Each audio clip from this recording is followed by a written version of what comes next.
No,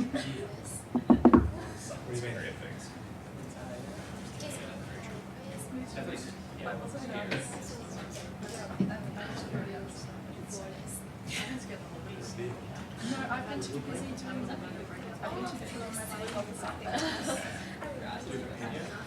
Oh. Okay, so you want to get onto Kahoot, and we'll start the quiz. So has everybody played Kahoot before? Yep. Yeah. Okay. So I think we'll start a bit easier, but there's quite a bit of time pressure. For most questions, you got between 20 and 45 seconds. So I don't know. The best strategy is really sort of decide as we go through all the options. What do you think is right, and keep an eye on time. So you got 40 questions. And there's some where there's only one right answer, some where there's more than one right answer.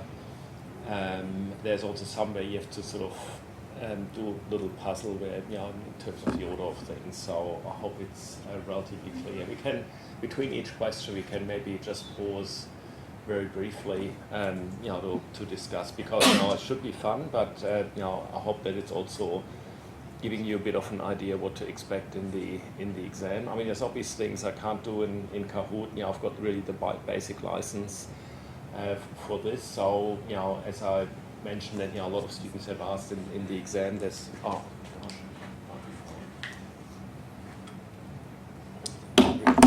couple of people can't make it. Because what we obviously not. What we're not going to be able to cover in here is that you have to actually put words in or write a brief text about something. So, just to make sure that you don't think as only what you're seeing today is going to be in the exam. But, I think it's a good way to, sort of test your knowledge a little bit, and, maybe show where you have to go back and read. Okay, so.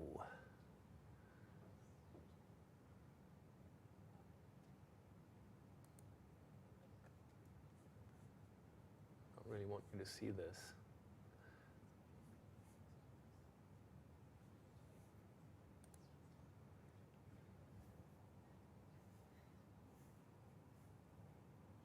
So I did try it before. I think it's stage fright.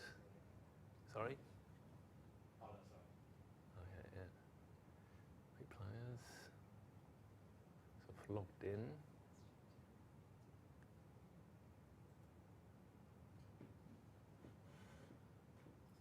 Reports. What I might do is just switch this off.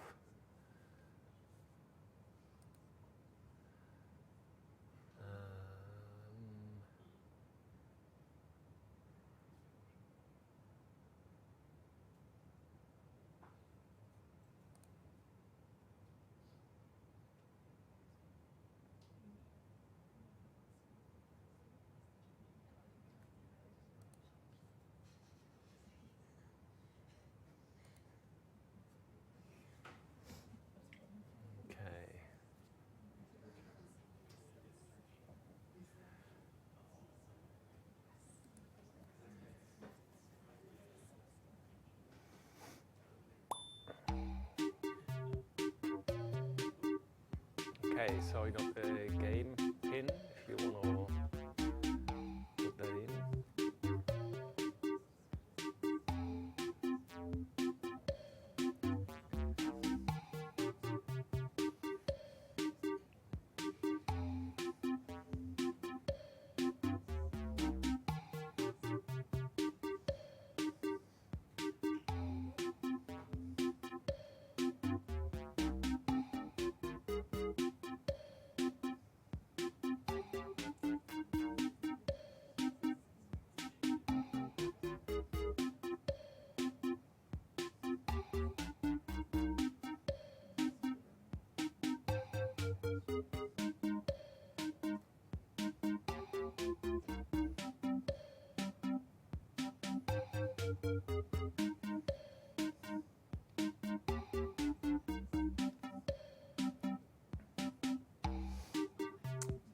All right, everybody logged on?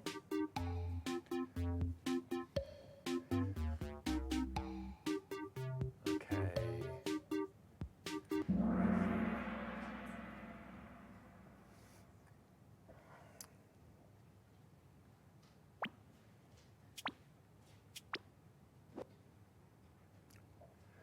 How many chromosomes are in a human oocyte?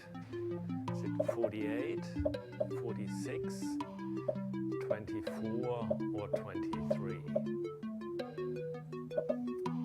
So you can see the second countdown.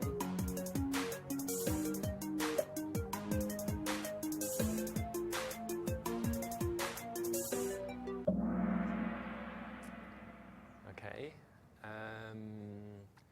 So 46, so the trick in that question is that we've gone through meiosis and reduction of the maternal and the paternal chromosomes. So the number of chromosomes has been reduced. So you're right, in the somatic cells we got 46 chromosomes, but in the oocyte, because it's haploid, before fertilization, it's been reduced to 23.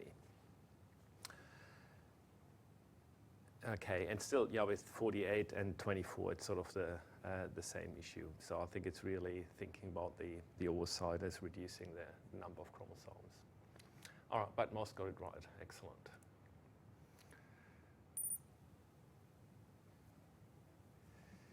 Good. All right, next.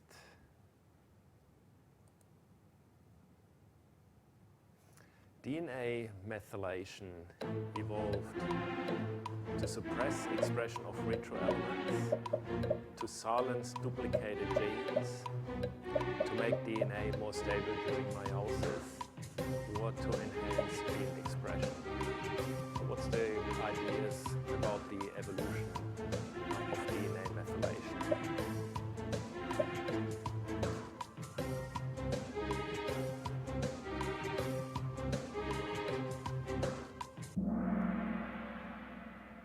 Fantastic. Excellent. Again, most got that right. So the most likely scenario is, because all repetitive elements are methylated. During germline, when methylation is removed, we see this explosion of retroelement activity. So you can maybe think about that context. So the fact that a lot of the retroelements under normal circumstances are methylated has led to the idea that the suppression of these retroelements, which are everywhere in the genome, and expression can be quite deleterious because they can they reinsert into genes and cause mutation. So really, evolution of DNA methylation most likely to suppress retroelements. Okay. All right. Well, some changes. Oh, it's early. Histone deacetylate inhibitors as in cancer treatment should promote active chromatin, promote inactive chromatin, stabilize centromeres, or stabilize telomeres. What's the general strategy in using HDAC inhibitors as a cancer treatment?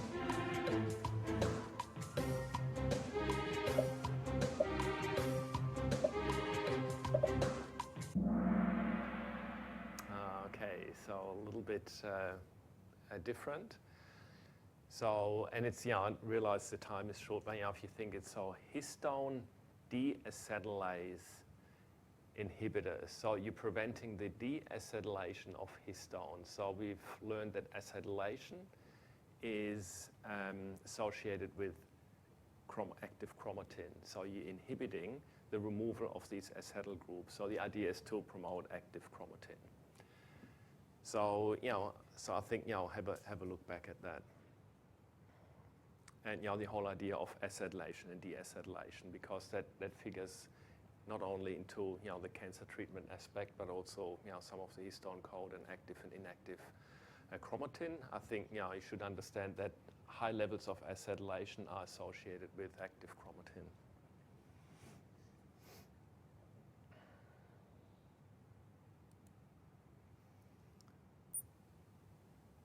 Okay.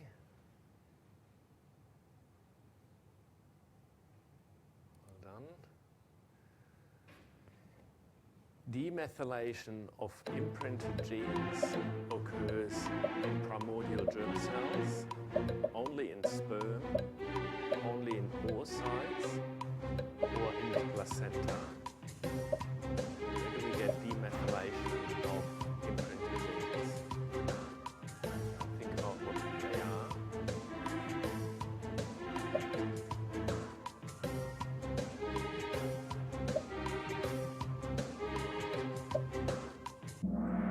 Oh, fantastic.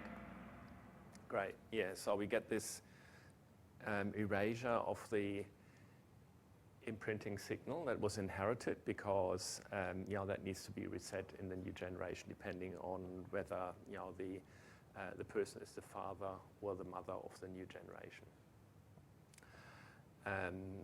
So and I think again they're sort of trying to confuse you a little bit is reflected in sperm and oocytes, but it really happens in the primordial germ cells earlier. And there is some things happening in the placenta, so that might, what we might have associated. Okay, but most got it right. Excellent. Okay, stay in the lead. Within a chromosome territory, an active gene is located at the outside, at the inside, on top or at the bottom of that chromosome territory.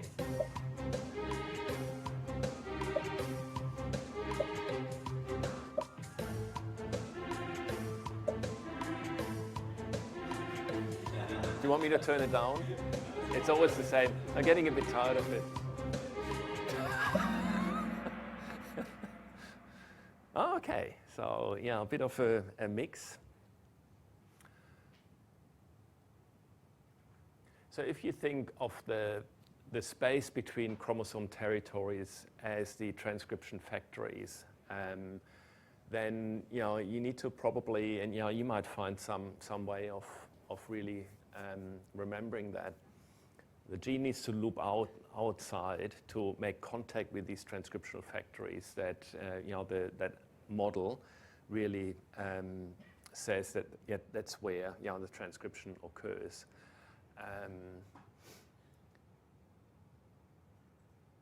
So you find something for yourself, like if you have to go outside to to exercise or to be active, and so you need to sort of leave that compartment. On the inside, you're staying inactive. On top, at the bottom, really, has no relevance.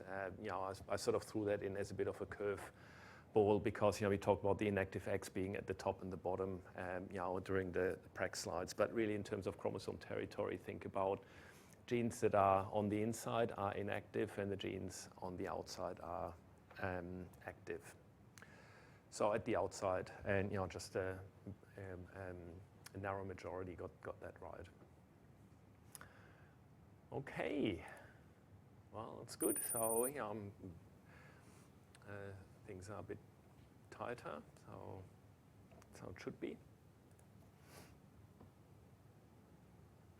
Genomic imprinting is the expression of genes from the dominant allele, the epigenetic modification of genes expressed in females, the parent of origin-dependent expression of genes, the preferential expression of genes in the germline, not granulin.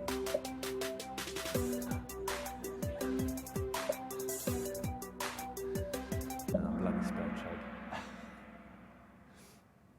Awesome. You got it. You must be joking. Preferential in the gremlin. Oh gosh, got to fix that. Good. All right, let's see. Extended lead.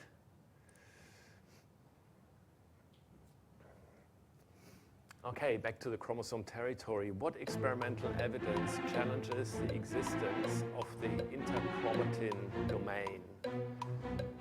Fish showing that chromosome territories are attached to each other.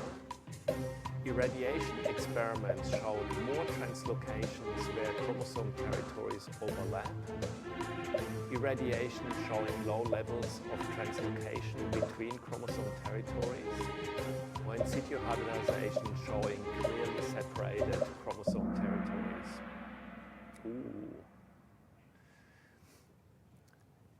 Yeah, so I think for that one you had to, think it was, it wasn't an easy question. This one is the right one, but it's basically sort of that second experiment they did. So they used the fish experiment to show the overlap between chromosome territories, but then they did the irradiation and showed that there was more translocations where chromosome territories overlap, putting a lot of support to this idea of CT overlap. Okay, so look back at that. Radiation showing low levels of translocation between CTs, probably a bit too general to be right. I know what you were probably thinking, but it is really the association of higher translocation rate where there's overlap. So have a look back at that. Okay. Gosh.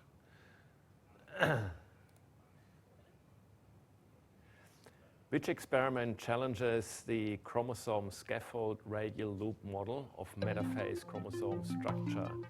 Is it the biophysical stretching showing that chromosomes are elastic, chromosome banding, immunohistochemistry of non-histone proteins on metaphase chromosomes, electron microscopy after histone removal? So which experiment challenges the scaffold radial loop model? Excellent, yeah, most got that right. So it's really the biophysical experiments. So the EM microscopy was in support, so that really led to that model in the first place. Great, all right, most got that right.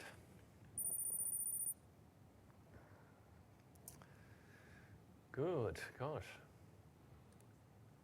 But I've still got lots and lots of questions. The histone code proposes that specific histone tail post-translational modifications, sequential or in combination, provide a singular signal for a binding domain, exclusively change nucleosome characteristics, are restricted to centromeric regions. Which one is the most accurate description of the concept of the histone code? Okay, make up your minds. Great. The other answers aren't outright wrong, but really that code concept is about the sequential or in combination, the combinatorial nature of those changes. So individually, yes, they provide a signal for certain domains binding, and they also change the characteristics of a nucleosome. These are all sort of biophysical, biochemical characteristics of histone modifications. But the code concept really proposes the sequential and combination aspect. And you almost got it all right, so that's excellent. Okay, no change. In the transition of euchromatin to heterochromatin, changes happen in which order? So now you need to deacetylation after histone methylation, HP1 binding after histone methylation, HP1 binding of acetylated histones, chromatin condensation occurs before histone deacetylation.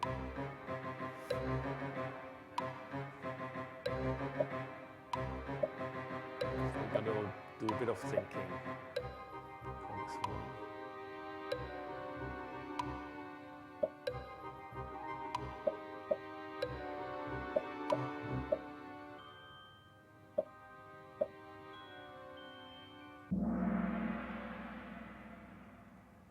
Okay. Again, sort of most got it right. So the deacetylation is the first step. It's probably the best way for those that chose the red answer.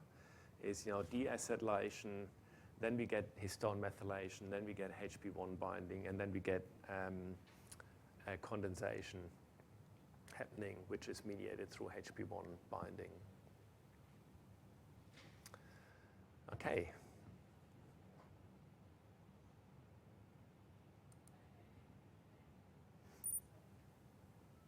All right. If a change in the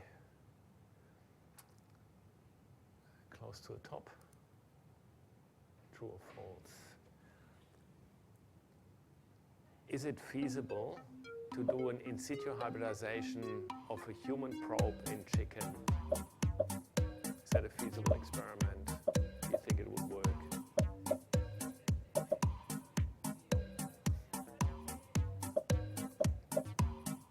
So think about it. Yeah. Okay, good.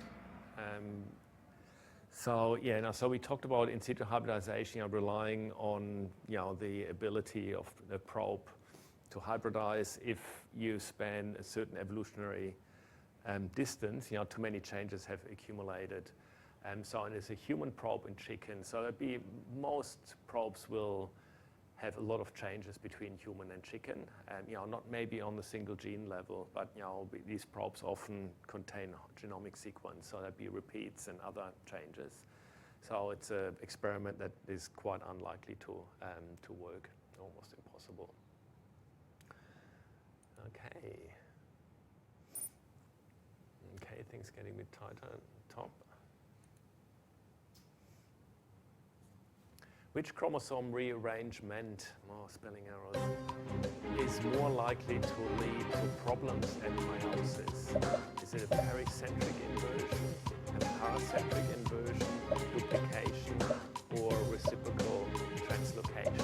Remember, the chromosomes at meiosis and need to be segregated. Which of these rearrangements do you think are the worst? No, it's the translocation is right, because the inversions, you get loop formation, and that's something, we see quite a lot of inversions, and meiotically, they're not that problematic for a cell to deal with. But the translocations are the problem, and if you get heterozygosity for those translocations, then really complex meiotic configurations form, and they are quite prone to lead to missegregation. Okay.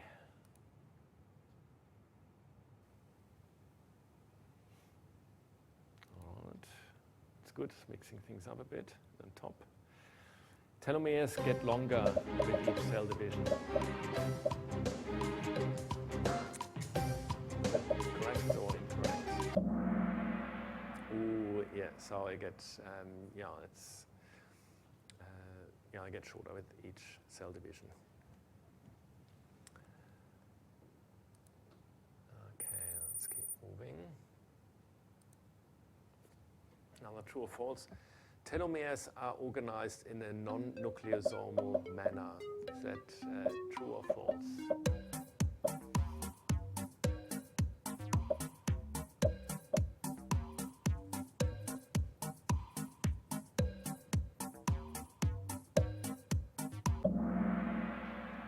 Okay, yeah.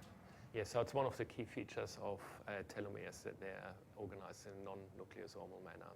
And then there's all these proteins binding, and there's the sort of looping back. So have another look at that picture if you didn't get this right.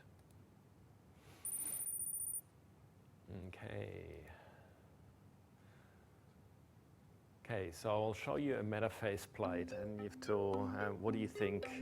These are chromosomes of a human, of a platypus, of a chicken, or of a kangaroo.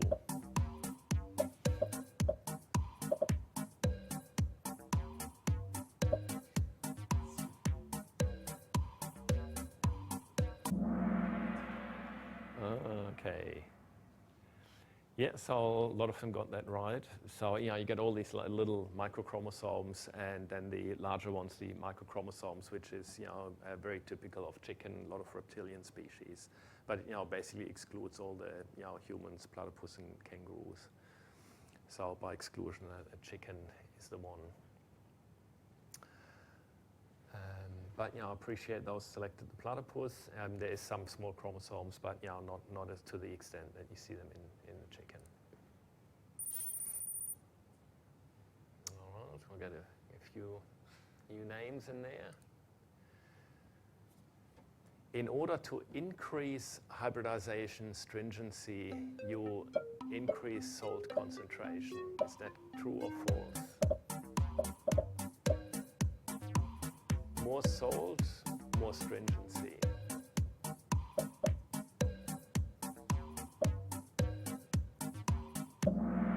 Oh. So the DNA is charged. And so if you have more salt, it will make it more stable. Okay, and that's not what stringency is about. In increasing stringency, you're trying to destabilize. More salt is so increase. Yes, so you increase hybridization stringency when you. Did I get this wrong? Yeah, I thought stringency would be like restricting like other things from being included. Yeah, so you have less salt is more stringency. Did I express that right? So it's false because you want increase, yeah, so you increase. Decrease, so decrease. So you decrease salt concentration. So you lower your salt concentration and you increase your hybridization stringency. So that's wrong? No, that's correct, because stringent is low salt, high Yeah, temperature, right? that's right, yeah.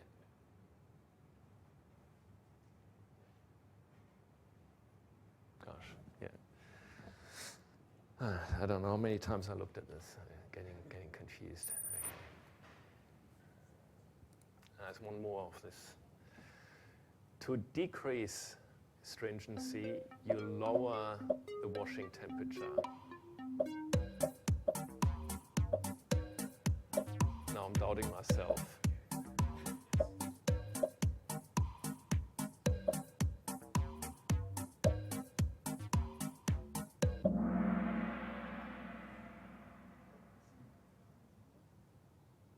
Yes? Yes. It's just the converse of the other question. Yeah. Okay, so salt and temperature. Good. All right. Moving on.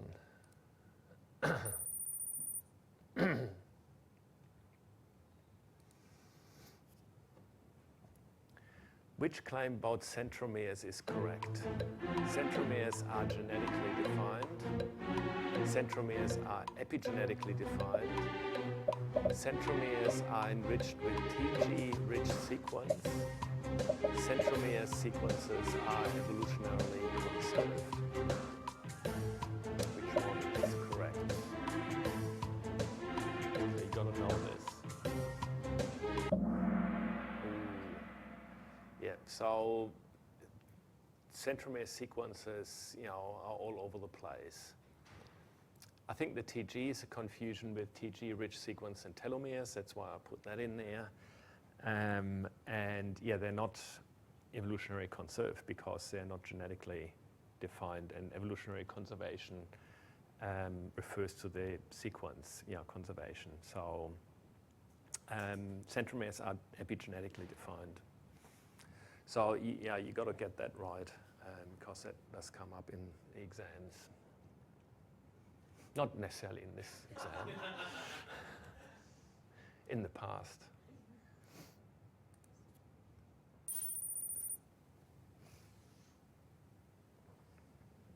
All right.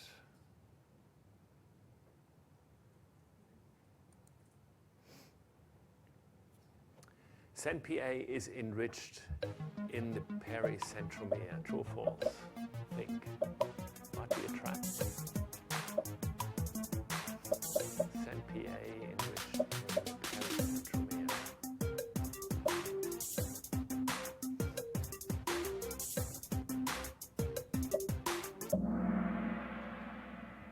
So CENT-PA is really essential for the function of the centromere.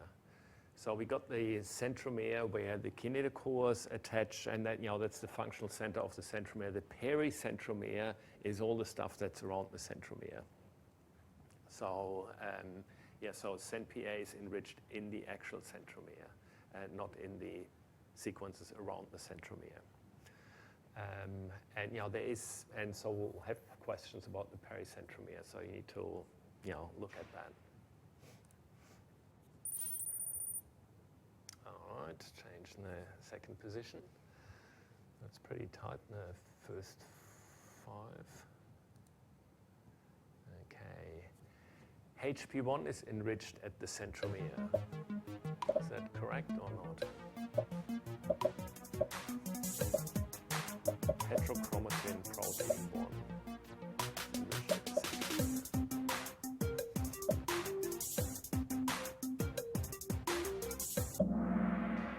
Okay, again, this separation between the pericentromere is where the heterochromatin protein is enriched, and that's where we get the pericentromeric heterochromatin. So you've got to look at that.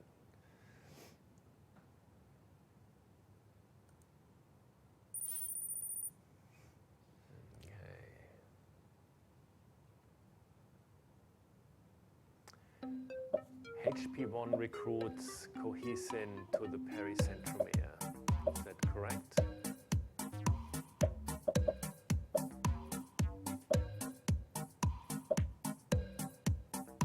Or is it the other way around?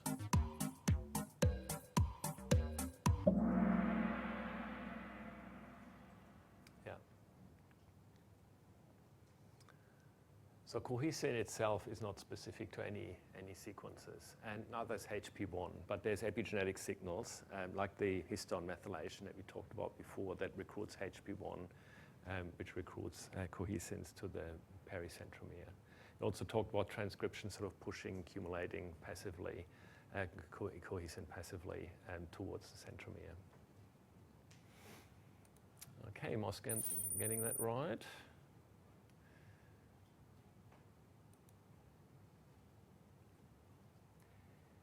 Okay, what about the statement, gene expression around the centromere is rare? Is that statement correct or incorrect?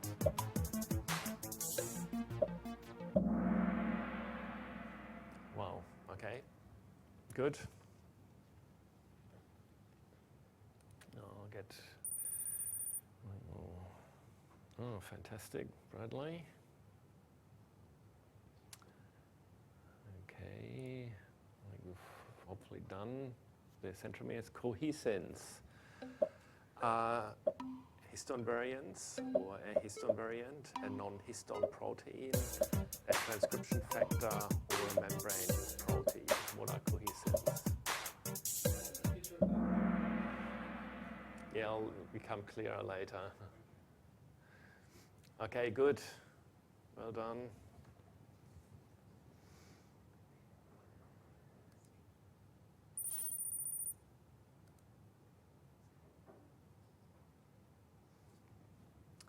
Histone variants are incorporated during replication.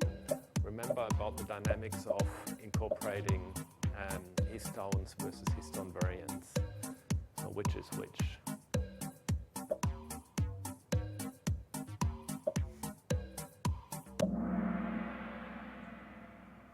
Yeah, so it's the histones, your standard, non-modified, and your standard histones. So histone variants will all have very specific functions that are not really dictated by cell division, but whatever cell type they change into or are part of. So that's always happening as separately to the actual replication, which is just about organizing the DNA in histones. So it's your normal core histones. All right, must get that right.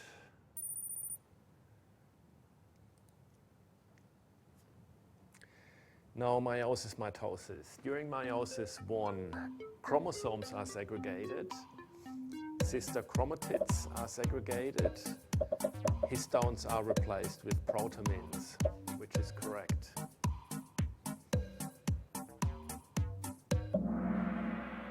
Okay, most get that right. So, first modic division, we get segregation of the actual chromosomes. The second modic division, we get segregating of the sister chromatids. Okay, well done.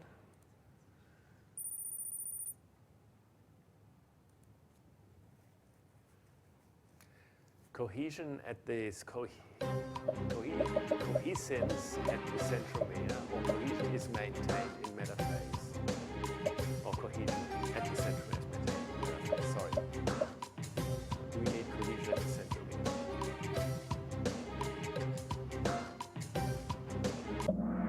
Yeah, I'll get that right. So often always says cohesin as something gooey. It sticks things together. That's sort of where the chewing gum analogy comes from. All right, so almost everybody got that right. So that's an important part of preparing the chromosomes to metaphase. So, the context of that, you have to understand. I should be glad. When is cohesin removed and maintained? Cohesins are removed from sister chromatids as the DNA is replicated. Cohesin removal is triggered when tension is sensed at both clear pores. And at anaphase, cohesin is removed from chromosome arms.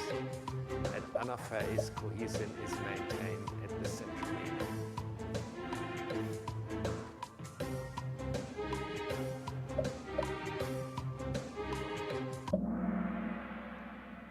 Fantastic. Wow. Good.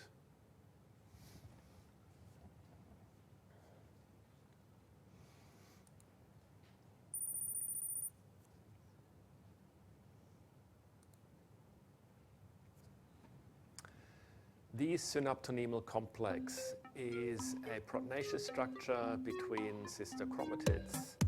A proteinaceous structure that pairs homologous chromosomes at meiosis 1, a recombination nodule, a protein that holds together imprinted genes. Which one is correct?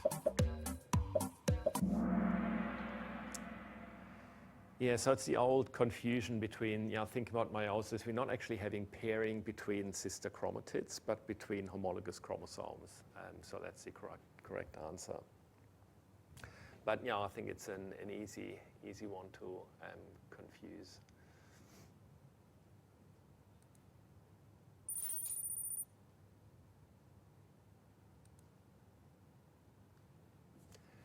During meiotic anaphase 1, centromeric cohesin is removed. Correct or incorrect?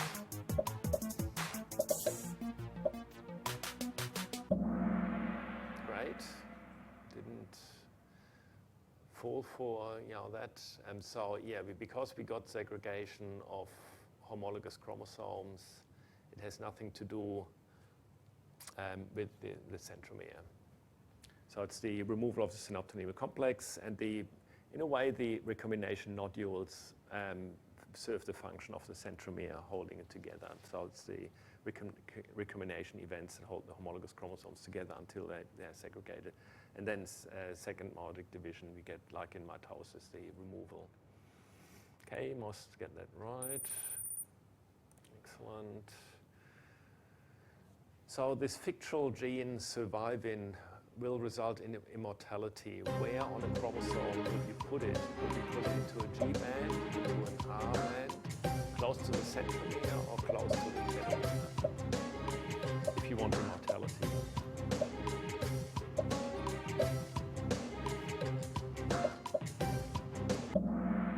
Oh, bit of a spread. So G bands are inactive chromatin, R bands are active chromatin, and so you want to put it into active chromatin.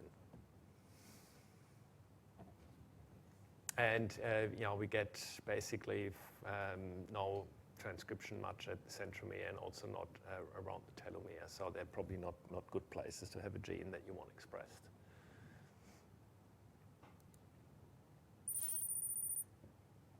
All right, Haley coming up. Excellent.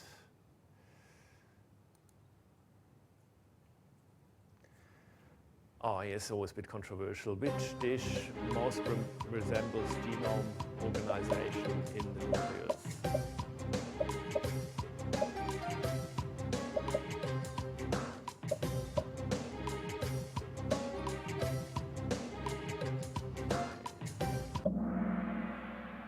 I agree. Yeah, so we talked about the spaghetti bowl concept of chromosome organization or genome organization being superseded by the whole chromosome territory as defined defined areas of the nucleus. So most got that right.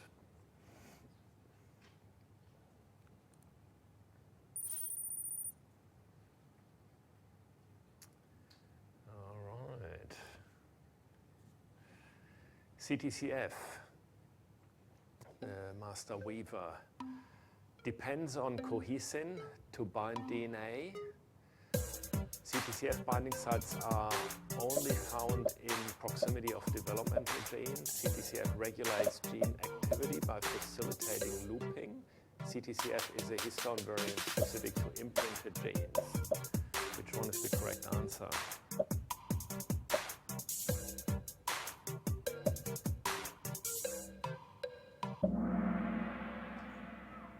Excellent.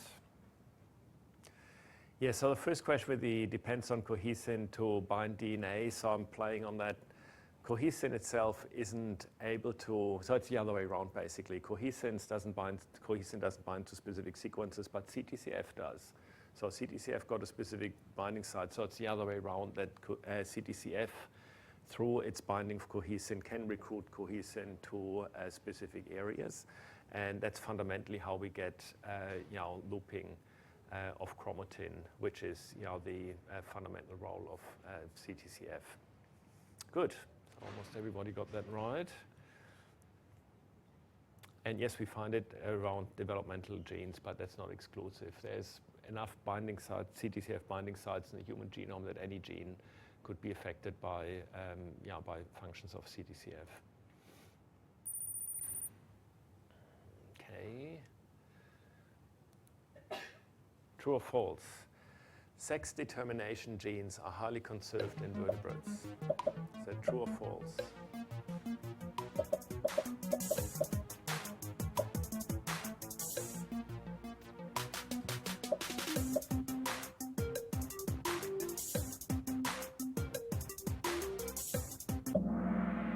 Ooh.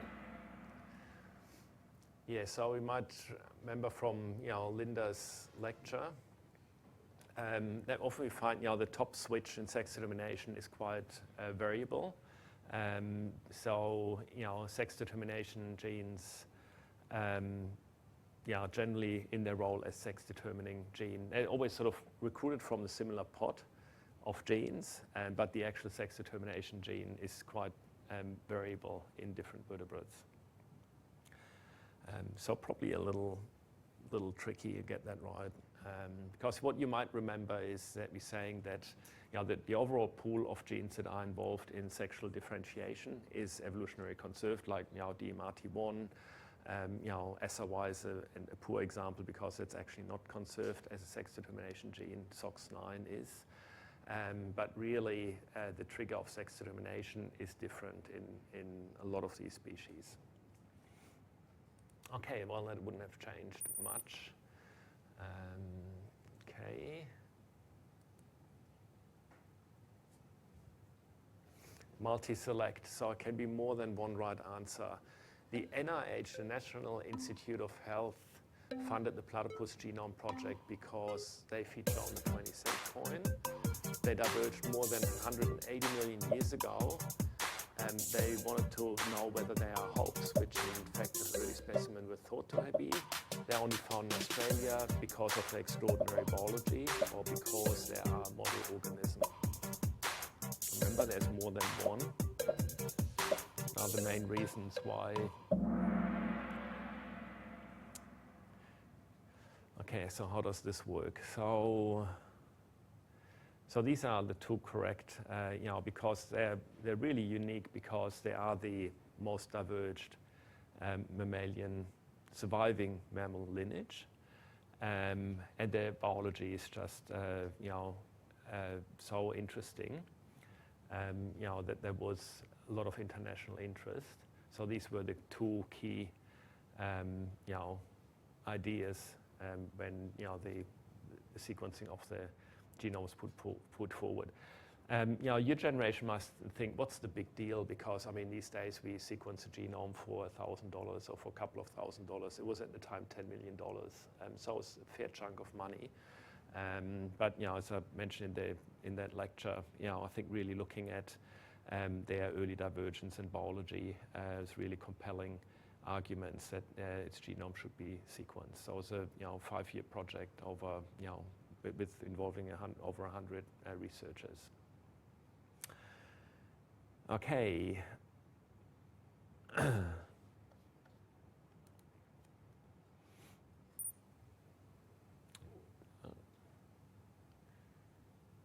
Still pretty tight. Top 3. Another multi-select. Polytene chromosomes are the result of multiple replications, are the result of heavy loading of non-histone proteins, are found in secretory tissues, and are found in insect oocytes.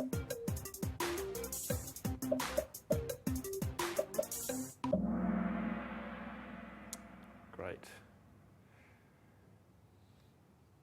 So yeah, it's good you remember that right. They're also found in secretory tissues because they're so metabolically active. But they're not big because of loading of certain proteins. And that was, probably you remembered the land brush chromosomes I mentioned in some of the insect and also reptilian, actually also other animal oocytes, but these are polytene chromosomes.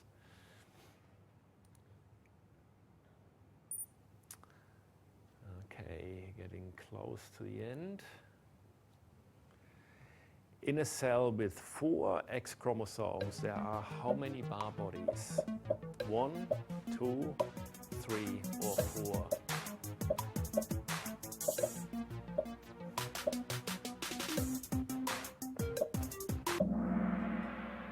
Yeah, 3 is the right answer. So at the start of the lectures on X chromosome inactivation, I mentioned that there's this cells seem to have this counting mechanism that all the X's but 1 are inactivated, and then we discussed that the contact the X chromosomes make in the differentiation from stem cells is probably that counting mechanism.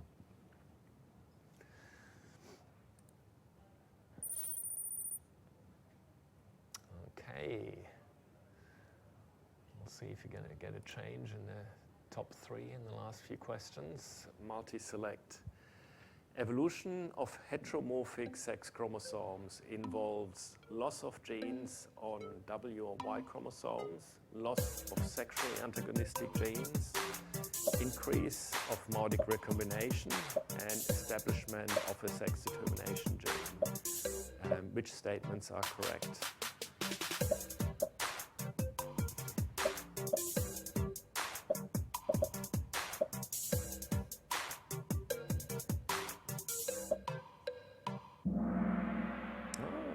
Yep, excellent. Yep, so those 2 are the correct answers. So we get gene loss on the heteromorphic sex chromosome. There's gain of sexually antagonistic genes, so it's the other way around, and there's loss of modic recombination. So it's the other way around, and then establishment of a sex determination gene is an important aspect. Okay. So it warms you up for that. Got one more question on that. True or false? Meiotic sex chromosome inactivation occurs in male somatic cells. Is that true or false?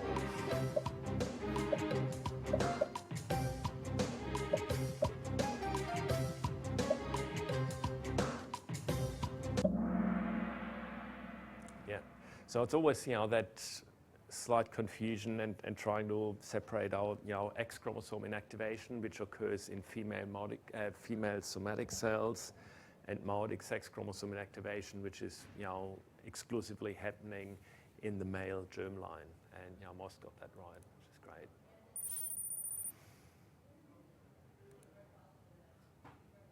Okay. What are the steps? So this is a puzzle type question. What are the steps in which sex chromosomes usually evolve? And hopefully that's made a bit easier by having already gone through one of the questions. We have plenty of time.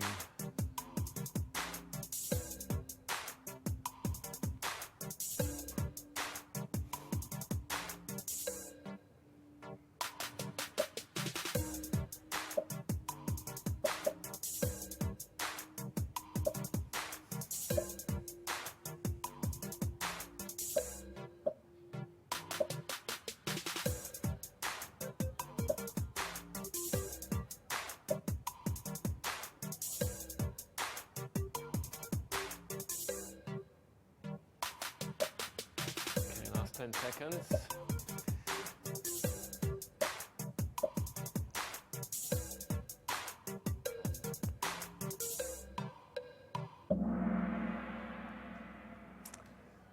So, that's something you've got to remember for the exam, the sort of key steps. We said that there's all sorts of deviations from it, but, the establishment of a sex determination gene really establishes suppression of recombination. Once recombination has been suppressed, there's mutation, loss of genes, and the sex chromosomes differentiate more.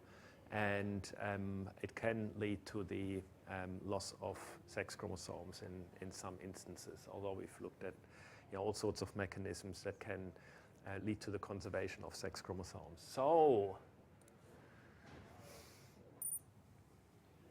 we have one more? No. Oh, multi-select. Okay. Phage therapy. In phage therapy, bacteriophages are used to deliver antibiotics.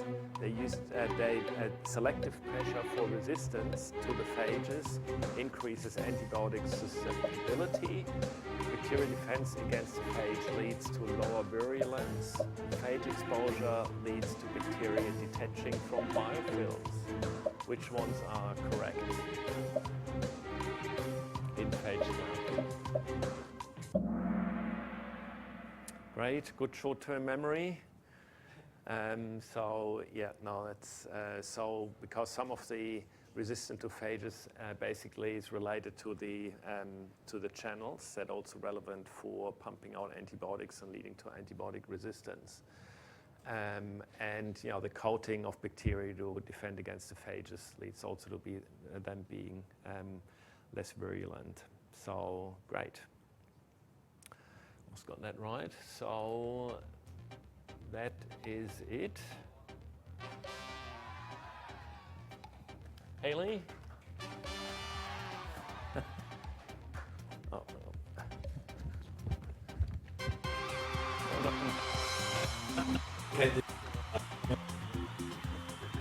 Amelia? Yeah, okay, good.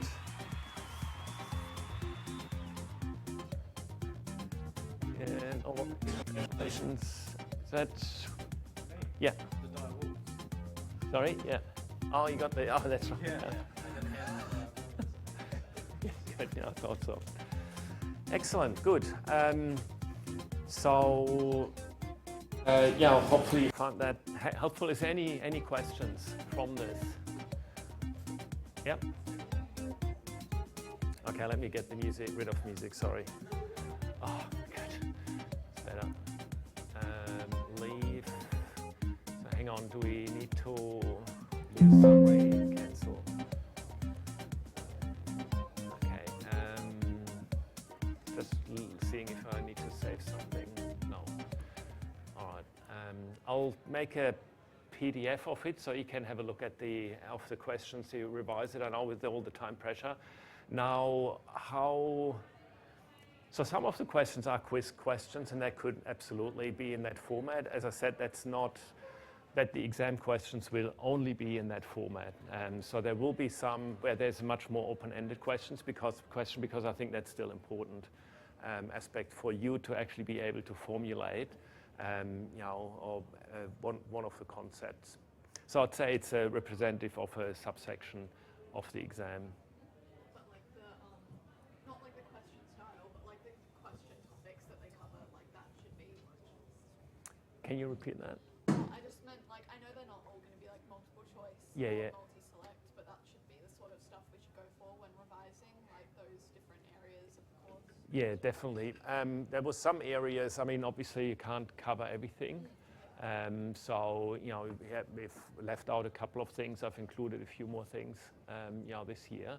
So it's not like, oh, this is now representing the themes of the exam. The themes of the exam are represented by all the lectures that we had. All right, good, great. Thank you. One more lecture tomorrow. I also like them. Yeah. I'm not really good at being a fan of band. Unfortunately, I just like music. I listen to like awesome. And then This or no? my parents don't really concentrate on it. I grew up in high school and concentrated something. You know, I don't mind parents, to be honest. I can't do it on that day. On the first day. Yeah, especially at that time. When there's So are you one of, what's it? so I'm Grace.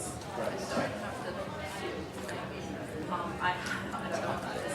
I have exam test style thing that they did for 6 months to get into the master's course Oh, yeah. at like that exact time.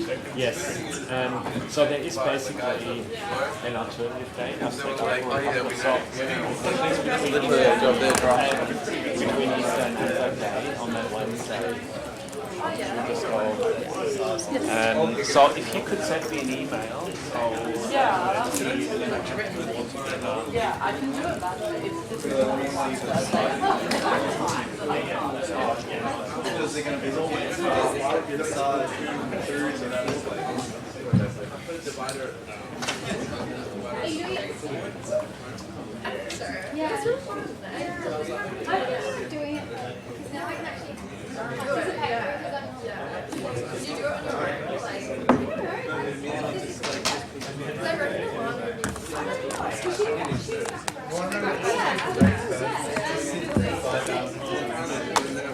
No, that's what I was saying. I was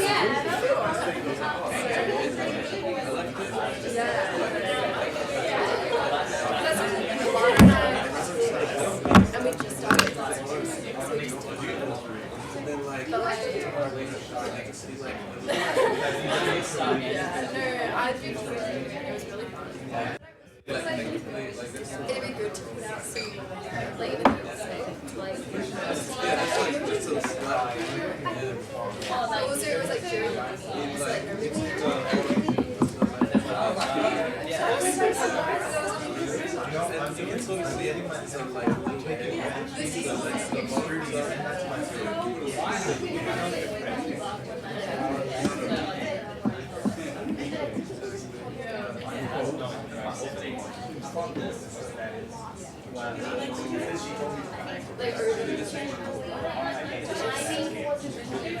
So it's going to be It